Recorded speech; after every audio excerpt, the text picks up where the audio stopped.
Bonjour Nicolas. Bonjour Ruth. Alors les Européens ont trouvé un compromis apparemment sur la question de la régulation financière et des bonus pour éviter un échec du G20. C'est extraordinaire le compromis sur les satanés bonus. Alors il ne fallait plus dire plafonnement, il fallait dire limitation. Maintenant on ne dit plus limitation, on dit encadrement. Merveilleux. Tout est dit par Jean-Claude Juncker, Premier ministre luxembourgeois. Nous nous sommes mis d'accord sur une formule qui ne veut rien dire. En fait, l'Europe a compris que l'Amérique ne bougera pas.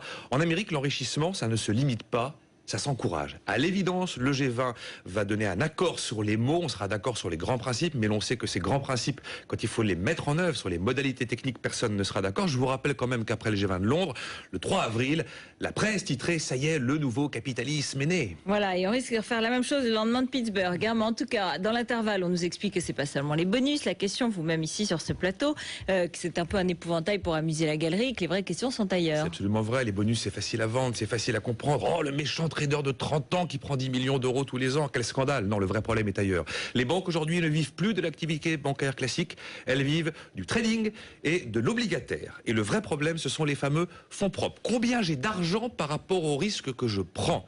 Si les banques avaient eu les niveaux de fonds propres qu'il fallait, les États n'auraient pas eu à les sauver et le contribuable non plus. Le problème, c'est que sur cette question des fonds propres, personne n'est d'accord aujourd'hui. Alors à quoi ça sert de faire un G20 ? Sincèrement, on va se retrouver à dire la même chose. Absolument, on pourrait reprendre le communiqué de Londres. Non, le G20 est utile parce que la pression de l'opinion publique est devenue très très forte. Les excès de rémunération font courir aujourd'hui un risque sociétal. Les États ne peuvent pas ne rien faire. Deux événements d'hier. Messieurs Baudouin Pro et Michel Pébreau pour BNP nous annoncent que la moitié de leurs plus-values sur options seront versées à des organismes caritatifs de microcrédit. Marc Ladré de la Charrière de Fimalac hier sur BFM Radio nous dit: depuis la crise, j'ai décidé que l'ensemble de mes bonus irait à la fondation entreprise Fimalac. Et puis je signale quand même qu'il y en a un qui n'a pas attendu la crise pour le faire. Bien avant la crise, monsieur Alain Dinin de Nexity avait décidé pour des raisons de société qu'il renonçait à ses bonus, à ses stock options, comme quoi il n'y a pas que des voyous.